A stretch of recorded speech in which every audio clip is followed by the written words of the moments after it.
Bon, on enchaîne avec l'actualité de l'emploi. Écoutez bien parce que ça pourrait intéresser des gens que vous connaissez. Chaque année, il y a 60 000 entreprises qui sont mises sur le marché. C'est-à-dire que, bon, elles ont des problèmes, elles sont obligées de fermer la porte, mais ça veut dire autant de gens sur le carreau et elles sont proposées à la vente. Mais alors, sur les 60 000 qui sont proposées à la vente, il y en a simplement 30 000 qui trouvent preneur.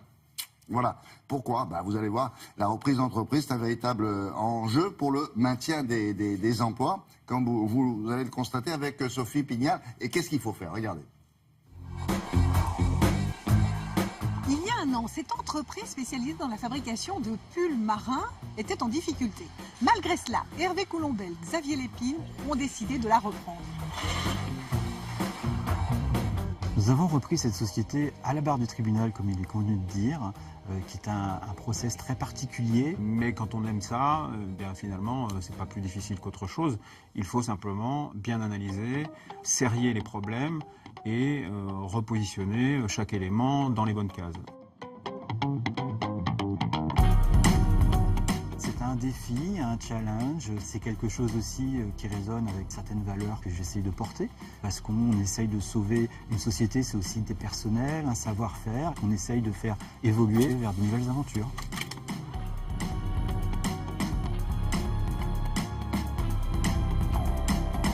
Absolument tout est fabriqué en France. Nous travaillons avec une équipe de stylistes freelance qui ont élaboré cette nouvelle collection.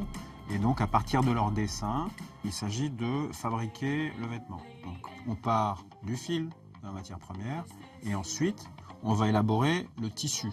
C'est-à-dire qu'on va étudier ce qu'on appelle un point de maille, en faisant des programmes, en faisant des tests, etc., qui va être plus ou moins serré, plus ou moins détendu, avec un motif particulier en fonction de ce que souhaite le styliste. Sur 59 emplois, 45 ont pu être préservés. Les nouveaux propriétaires ont décidé d'investir pour relancer la marque et la développer à l'international.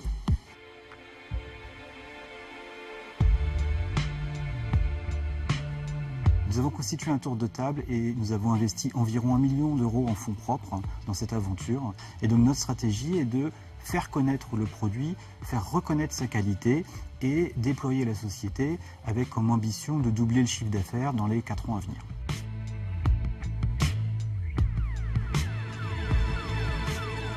La marinière classique est vendue chez nous à 49 € environ prix boutique. La marinière un petit peu plus designée, un peu plus moderne que nous avons relancée est elle environ à 79 € en boutique. On a tendance à penser que le Made in France est très cher. Ce n'est pas forcément le cas. Nous arrivons à produire des produits de grande qualité à des prix convenables parce que nous faisons attention à ne pas surproduire, à produire juste en fonction des commandes, à ne pas créer des stocks inutiles et faire attention à l'ensemble des coûts de la société. Aujourd'hui, les perspectives sont bonnes et c'est tant mieux. Pourtant, chaque année, 30 000 entreprises disparaissent faute de repreneurs. C'est un constat difficile à accepter lorsque l'on sait que parmi les enjeux de la reprise d'entreprise, il y a la sauvegarde des emplois. Oui, c'est exactement ce que nous disions. Merci beaucoup, Sophie. Allez.